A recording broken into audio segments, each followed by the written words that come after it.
it was very prominent for everybody in California, and I think watching from around the world. But I was teaching a retreat, co-teaching a retreat with Jack, my husband, at Spirit Rock, and we didn't have any power. And it was really interesting. We couldn't have even held the retreat if the kitchen didn't have a generator, because there's over 100 people there, and you have to have hot food, especially when there's no heat, no hot water for showers, flashlights, dark. I was cold for 5 days. I mean, it sounds so silly. I'm from New England. You're never cold in California, but you are. Once you've lived here a long time, it gets freezing. It gets colder and colder. The farther I get from living in New England. When I lived in New England, I would come here in the winter, or I would even come to Northern California in the winter, where I had a very dear friend, and it would feel like Hawaii. Now I go up to visit Jack, and it's like so cold. So it was a cold retreat for many of us. It was kind of relaxing to be able to be sort of messy, and everybody have their sort of greasy hair, and there was something about being campers or something together. Like Rod was saying about his 3-year retreat, uncomfortable and yet fun too. So that the retreat was like that, but it made me reflect on just the fires, the inevitability of having to pay attention to climate change and warming, and people saying things like, well, this is our new normal, and do you still want to live in California? And it just became very front and center. And so I've been reading The Uninhabitable Earth, and some books that I've been really avoiding reading for the last year, because I felt like I knew enough and I didn't really want to know more. But you know what? It's our responsibility to know more, because we are working with our internal fires all the time in our practice. And the Buddha, the third teaching that he gave, the first one was the teaching of the Four Noble Truths, of how we get into being discontented in our lives, or just outright suffering. And then the cause for that, and how we can free our hearts, and the Eightfold Path of how to do that. And the third talk, this one that is called the Discourse on Fire, or the Fire Sermon, the Buddha says everything is burning. Everything is burning. What we see, hear, taste, touch, our eyes, ears, nose, mouth, everything is burning. And I remember I was never interested in that teaching, because first of all, it's uncomfortable. And secondly, I didn't really feel like that. I mean, I'm looking at all of you. I'm seeing. It's not burning or hurting my eyes. I like to see you all. And so, but then you think about seeing injustice, or seeing abuse, or seeing any of the other things that are really painful to see in this world.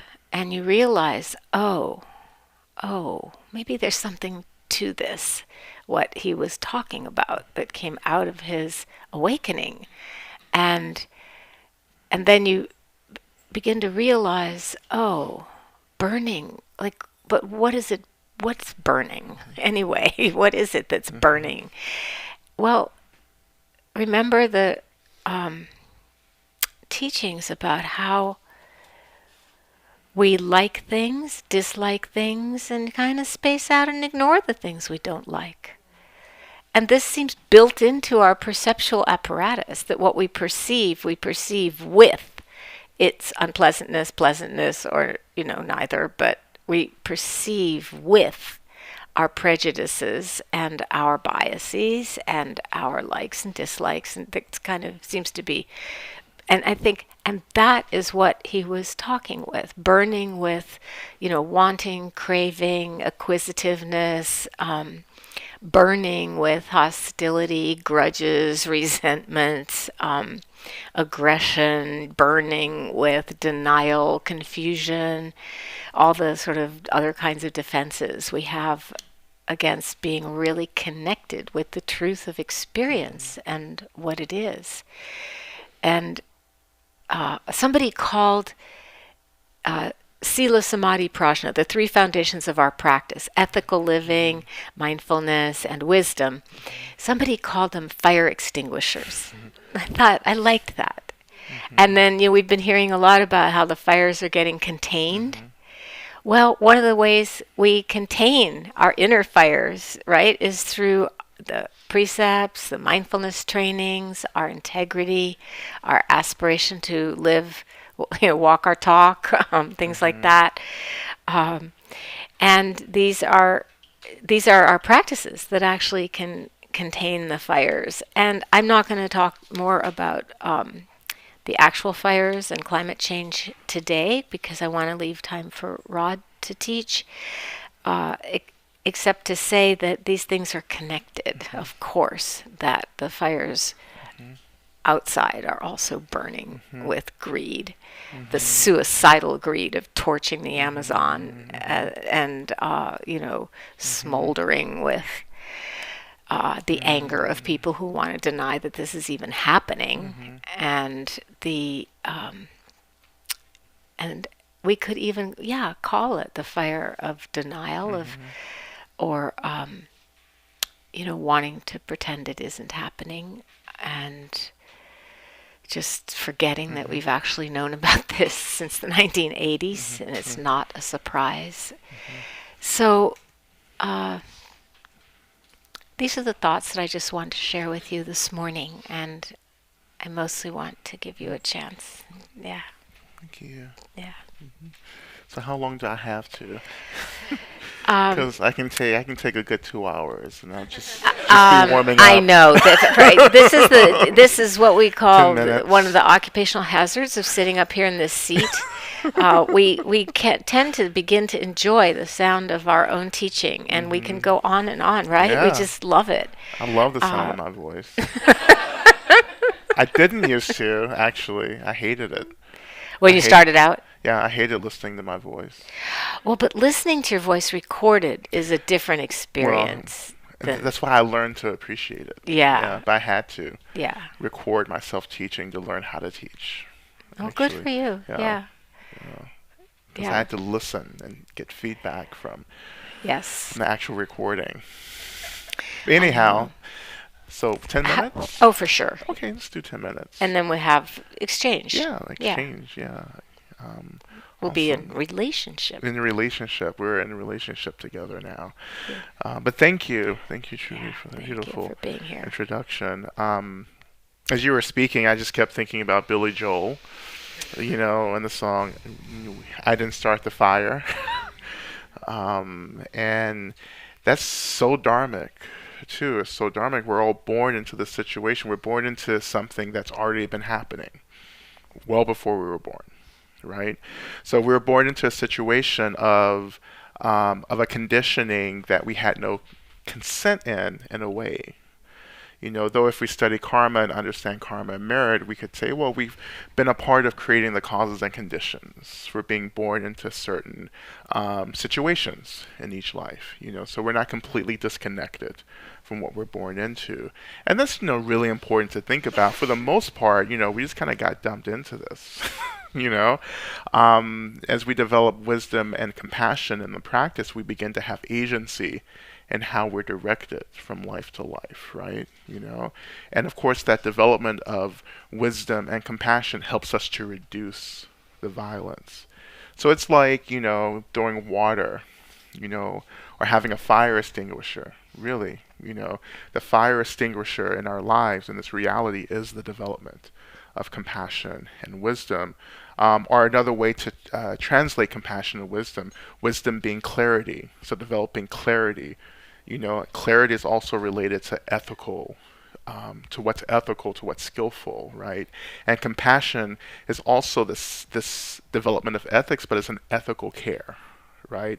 So we're developing clarity and a deep ethical care, not just about the world and people around us, but first and foremost about ourselves, really. And that begins to distinguish, one of the things that begins to extinguish the fires of ignorance, of craving, of hatred, the three poisons. And the three poisons are so tied to the way that things are burning. As Trudy pointed out in the Buddha's fire sermon, everything's on fire.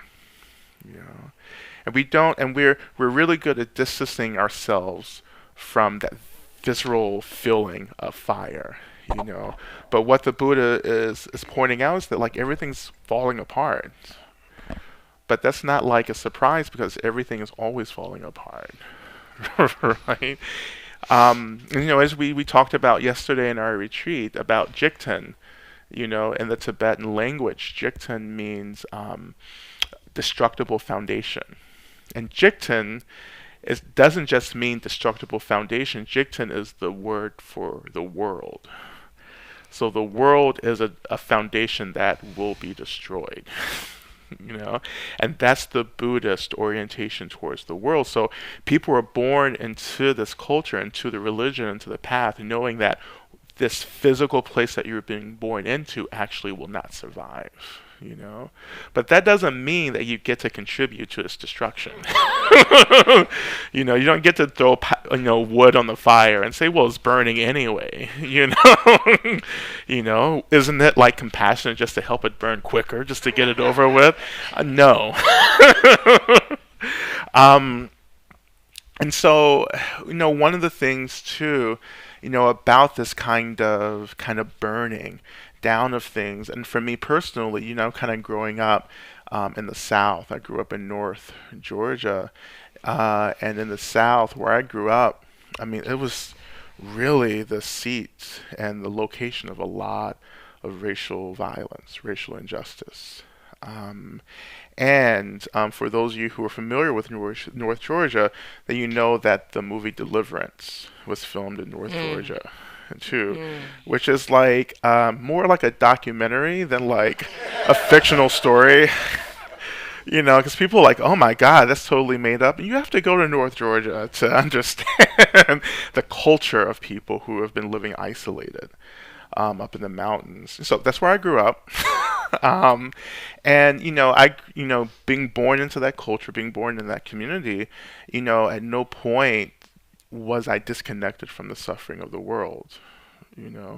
I come from a culture. I'm descended from slaves, from African slaves, and we created.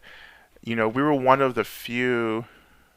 Black Americans are one of the few groups of people in the world whose culture was completely erased, and we created a brand new culture that kind of influenced the whole world, particularly in terms of art. But the art itself, the music, we talk about the music, the songs, and our musical expression, we were always trying to articulate the disappointment that we were experiencing, like the despair, the hopelessness, and then the depression. And in that expression, we were trying to transform, that suffering, that despair into joy, and that became part of our resiliency, right? And so growing up in that, one of the lessons that I learned is that I actually have the agency, the power to actually transform fire into something else. If it's going to burn, how can I actually transform that fire into something that can actually be of benefit? How can I turn my despair, my pain, my helplessness into something that's more proactive, that's more liberating? How do I actually ultimately begin to let go of this illusion of the world? But in letting go, how do I actually continue to care for the world at the same time? To care for the suffering, to care for the injustice, to care for how I am experiencing the world in a way that may be really painful, but also seeing it as really important at the same time. There's always going to be the fire, there's always going to be injustice, right? And some of us have the unique privilege of not connecting to that and saying, you know what, You know, even here with the fires, it's like, oh, the fires are happening over there, not in my yard. And then you become a person where whose house burns down, and then you say, oh, but this wasn't supposed to happen to me. But you're not special, you're not worse, you're just living on a destructible foundation. This is going to happen to all of us eventually, even if you believe it or not. You don't have to believe in climate change for a climate to change. The climate change doesn't require our belief. Racial injustice doesn't require your belief. It's just going to happen. So as practitioners, as meditators, or however we identify, or as Buddhists, if some of you are Buddhist, I'm sure one of you are. I just, I just think that our practice is about showing up to this fire, to this destruction, and learning how to develop wisdom and compassion in the light of something that is just falling apart. As Pema Chodron says, as things fall apart, how do we show up to it? So that's it. That's my Sunday morning sermon. Part 1. That's your fire sermon, part 1. Right. We have part 2 later. I just wanted to show you we have a Friday morning sitting group. Just show up Zen group. Yeah. Show up. Yeah. You can just show up and also do something too. Like, just show up and do something. So, if you would like to have, any question you have for Rod or me, but I think take advantage of. Do you like to be called Lama or Lama Rod? Yeah, Lama Rod is fine. Okay, yeah. of Lama Rod. Who doesn't like a title? Especially after you sit in a wooden box for 3 years. It's like, which I did. That's how he got the title. When you are in the 3-year retreat, you never lie down to sleep. Yeah. You build this wooden box. I didn't build it, but it was there. Oh, yeah. Usually you have to build it yourself, this wooden box that it's, your knees can, like you can lean back. There's a back. It's like a diorama. It's like a 3-sided box. And you can lean back and you can rest your legs, but you don't ever lie down. So then you get the title Lama. Yeah.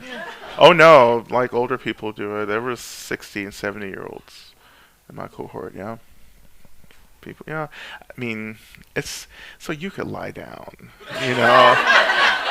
Like you could, but you don't get a mattress. So you're if you lie down, then you're on the floor, right? So, it's not a young people's thing.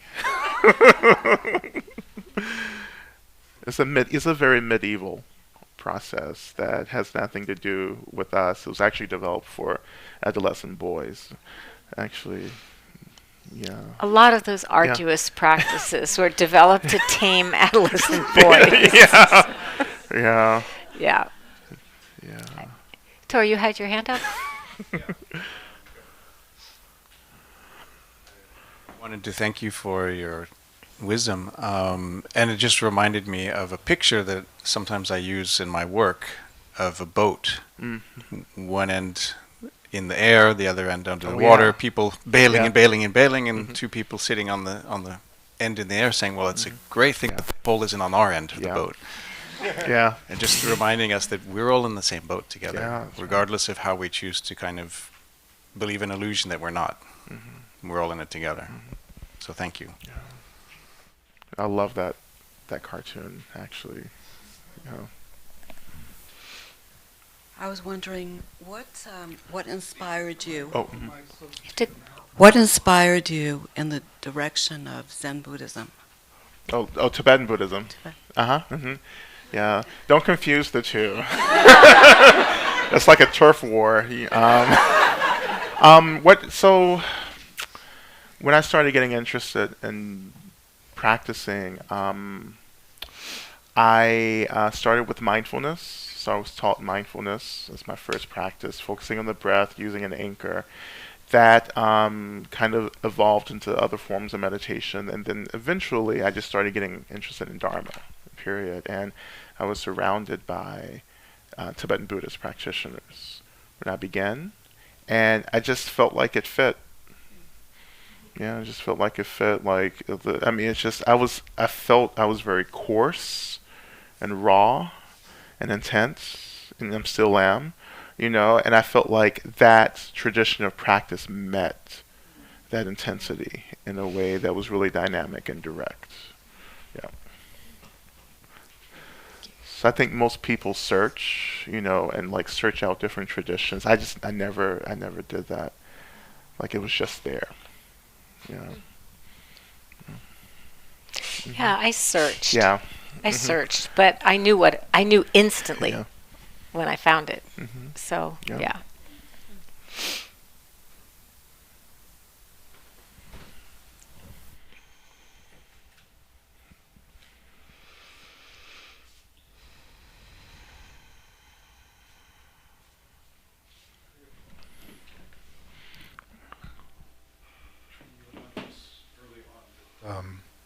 The term soul is resisted.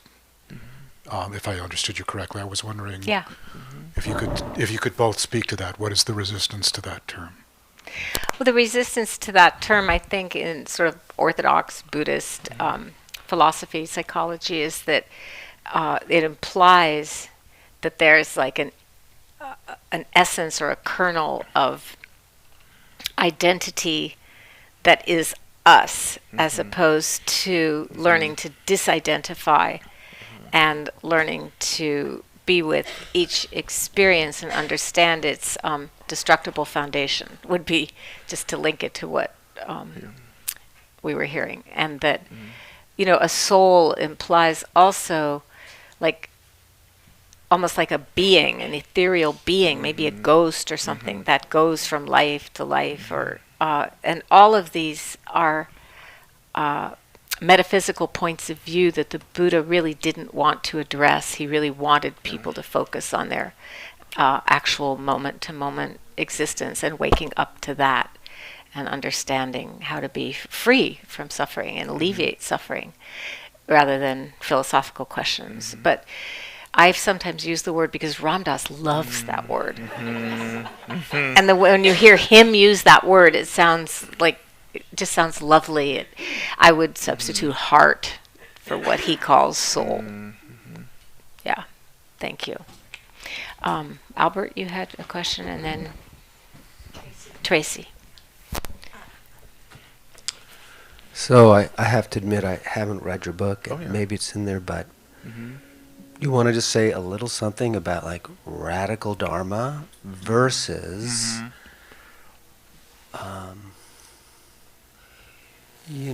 you're involved in a really, I can't think of it, like it's just this very hierarchical, very patriarchal tradition that I find a lot of beautiful teachings within, but like, you're in it, man. Like you've spent 3 years. I happened to be at that monastery like in the 80s. Oh, really? Once, before I even knew what Buddhism was, but I just found myself there. But I'm just curious, I know it's a big question, but would love to hear you just speak to that. So then the question is, How can you be in such a patriarchal tradition? That's his question.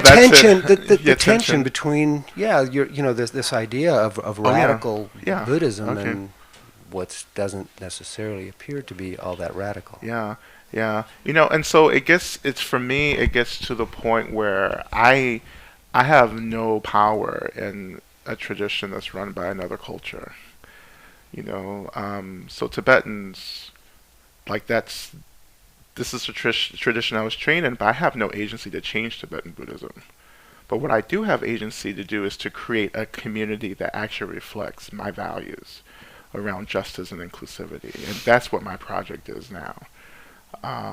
And so this idea of radical dharma is actually the development of agency to say, you know what, I choose to be different. I choose to actually embody a dharma of justice, inclusivity, of deep awareness, a dharma that challenges hierarchy, that calls into question patriarchy, capitalism, also white supremacy, cisgender privilege, and so forth, and to create a community where it's people are coming together to co-create the community they want to be in. Not for me to show up and tell people what's up, what we're going to be doing, you know. And that was a hard transition for me. I've become an enemy to the lineage because I am intentionally disrupting the ways that I've been taught to be in the world as a representative of the lineage as well, you know. So I know it's very difficult for me to go to Tibetan monasteries. You know, now it's very difficult for me to go back to my monastery right now because of what I represent in the world. And also some things that have happened Of at your course. monastery. Yeah, it's, in splits. You know, we had, my teacher, the Norla Rinpoche, had been having sexual affairs with students, and that created a split, and I was very public about it, and that just, created a lot of animosity towards me. That's the culture where people begin to blame the people speaking out instead of like the actual people creating harm. It's a distraction, and I get that,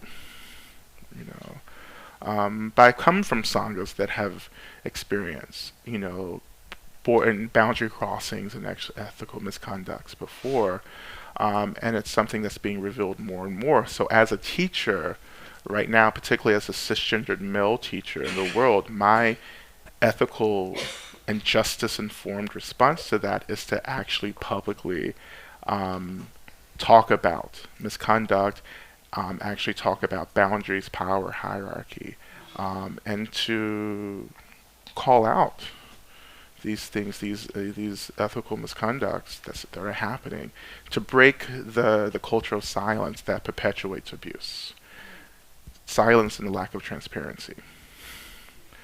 Yeah, so it's hard, and sometimes we can fall on really complex sides of this issue.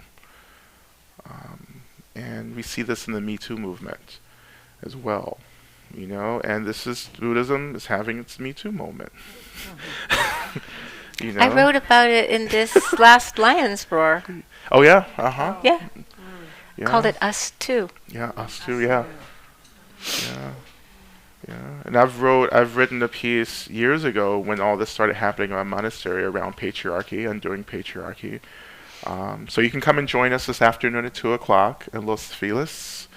We're going to do Undoing Patriarchy, Revealing the Sacred Masculine afternoon for male-identified practitioners. And we did one in February. We're going to do a residential retreat in next October. So this is what my work is. Here at Big Bear, right? At Big Bear. Yeah. Yeah, right, yeah.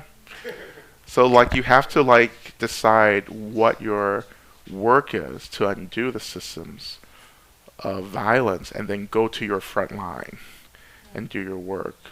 So everyone in this room has a different front line to head to. You have to figure out what that is. It may not look like mine, because I'm a different person. I have a different, kind of collection of identities, intersectionality, but you're placed in a collection of identities, and you have certain privileges, disprivileges that you can use to figure out what it is you're going to do.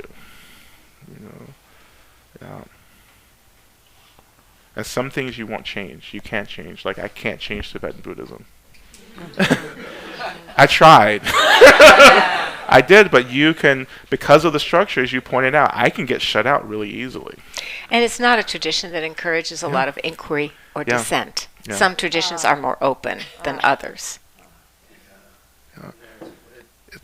But we won't go into that right now. It's a whole nother thing. Thank you. Yeah, I'm sorry. It was a lot. It was great. Energy. It was great. Actually, I was thinking that my question would be out of context and irrelevant, but now thanks to what you just said, I think it's going to fit. But it's really a kind of a procedural practice question. One, which I can imagine you with your monastery and in your essay many times, when you're in a place in your life where there's something very arduous and very difficult, and one is threatened, and there's institutions against you, etc., whatever. And when it interferes with your practice, like when you're sitting here and you can't get it out of your mind, I've struggled with this. I took a workshop here, a wonderful workshop about what to do with difficult feelings and emotions. And then I recently was listening to Martine Batchelor talked about it, and it was a contradiction to what I've been hearing, and I'm very. Where have you been hearing it? May I ask? Well, like my are you from a interpretation. community or No, something? here. Oh, here. Okay. My interpretation of what I've heard, which could be wrong, was that there's some suggestions when you're going through these events and it's impacting your practice that you lean into it, you feel it, you find where it is in your body, you work with that, you don't try to fight it. Well, Martine Batchelor in this talk recently said there's a tonality scale here. If what that event is like an 8, if it's trauma, you don't work with it that way. Don't lean into it. That's right. Right. That's right. And that's what I'm curious about, because so many of the things you talked about, your life and all that, it's trauma based, So that's my question about practice and how does one You deal with practice these differently with trauma. Yes. You must, Yeah. because otherwise it's re-traumatizing. Right. You can be reenacting the oppression by oppressing yourself, by digging your nose into something that's overwhelmingly painful and needs actually more tenderness and gentleness and self-compassion and touch and go, not push in to the feeling all the time. And you addressed your question to Lama Rod, so. Oh, no, this is wonderful. But I'm really experienced in working with trauma, and you need to work differently with trauma. And and the definition of trauma is pretty much what you've said, when it becomes unworkable. Like you've tried the practices. I mean, I was in a 3-month retreat once when I was just in agony. It was a personal trauma of just leaving my marriage and stuff. And I had been practicing from the Zen tradition, just kamikaze, dive in and stay in there. And I went in for a meeting with the teacher. It was actually Michelle McDonald in that retreat. And she just took one look at me and said, when I'm in the space that you're in, I read a novel. And I'm like, wait a minute, I didn't bring novels on retreat. She said, well, do you have any magazines? No, I don't. Anyway, I did my novel or my magazine, which was to go out in the woods and sit by a tree, by the pond. Just the 23rd Psalm became my mantra, really. And I sat most of that retreat outside by the lake. So I think you just that's when I learned, you really have to titrate. And that's what I mean by self-compassion. And be respectful of the healing process, which takes time and patience and gentleness and love, and sort of the opposite of, that pushing force of desire to get through it as quickly as you can. Yeah, absolutely. Yeah, I work a lot with trauma too. I study it, I work with it, I write about it, and when I'm relating to trauma, two of the things that are really important are choice and space. And I think that sometimes we get into this mentality that we can, as Trudy was pointing out, you have to relate to trauma in a very different way. It's not like I can't push through, but I have to back, give it space, and understand that I have choice in how I choose to relate to this, because we traumatize ourselves over and over again. And of course, when I think about my experience with trauma, I think a lot about racial trauma, where I'm living in a context where I can't actually avoid the stress that feeds in to that trauma and also to the continued PTSD.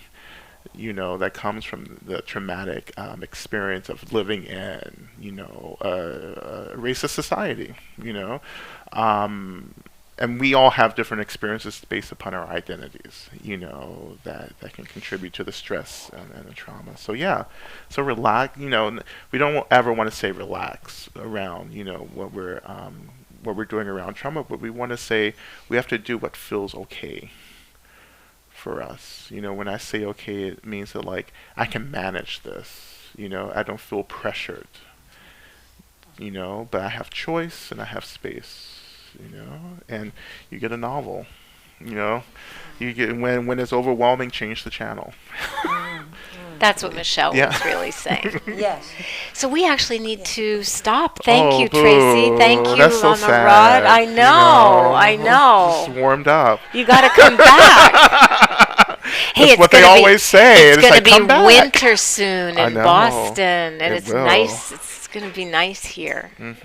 We might even. That's how I end up back so soon. They're like, "Oh, sorry, you forgot. You didn't get to finish what you were talking about. Have to come back in 3 months." Come back like in February. Oh, is February good here? Oh, I was here in February. Oh, yeah. It's No, really I was just thinking of the month that I found of the the year is most cold in difficult in New Boston England. now. Okay, let's sit for a bit.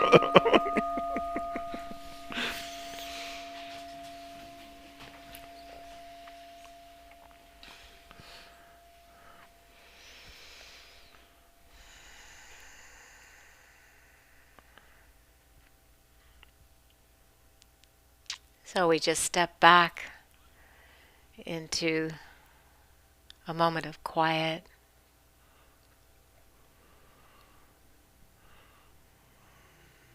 Just creating a little space.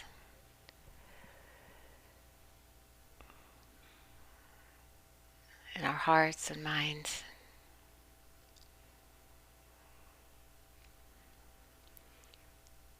As we appreciate the great privilege and luxury of being able to spend time this way, helping each other wake up, raise awareness, face the facts of life, of our life, with growing wisdom, appreciation, and tenderness.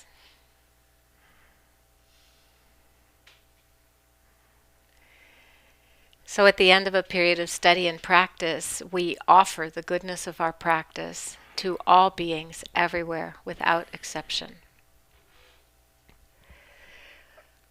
Any benefit or anything we've learned, any insights, just the joy of being together and having company in our practice, all of this we share freely, offering from the heart. May we and all beings grow in our capacity to live wisely, kindly, open-heartedly on our destructible foundation.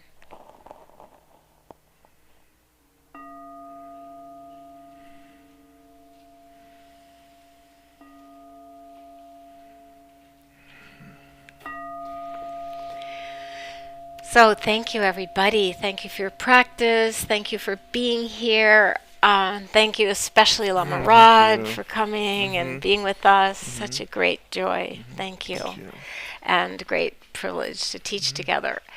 I want to remind you that we don't have the live stream, so I don't have to talk about the donate button, but I still have to talk about donating, just because this is what keeps us afloat, allows us to keep our doors open to all our centers, invite wonderful teachers like Lama Rod, and be here together. So I want to invite you to support our center, to support our teachers, and to there's an alms bowl, a begging bowl out in the reception area, and I actually think there's one by the stairs too. So just in case you forget to empty your wallet in the first one, you have a second chance. And I realize that lots of people don't, carry cash around anymore. That's sort of old-fashioned, but and we don't really want your entire credit card, but but any part that you would like, I think we can take, credit cards. So, don't get into too much debt, but remember that generosity makes you happy, not just us. And thank you, everybody. Consider becoming a monthly donor. I took my grandson out to dinner last night. It was so expensive just to have dinner with a 15-year-old boy. Yes, they do. Well, he doesn't even eat that much, but I thought, if people gave this amount, if everybody in the room gave this amount monthly to InsightLA, we might even be able to find our new space. So thank you, everybody. Yeah.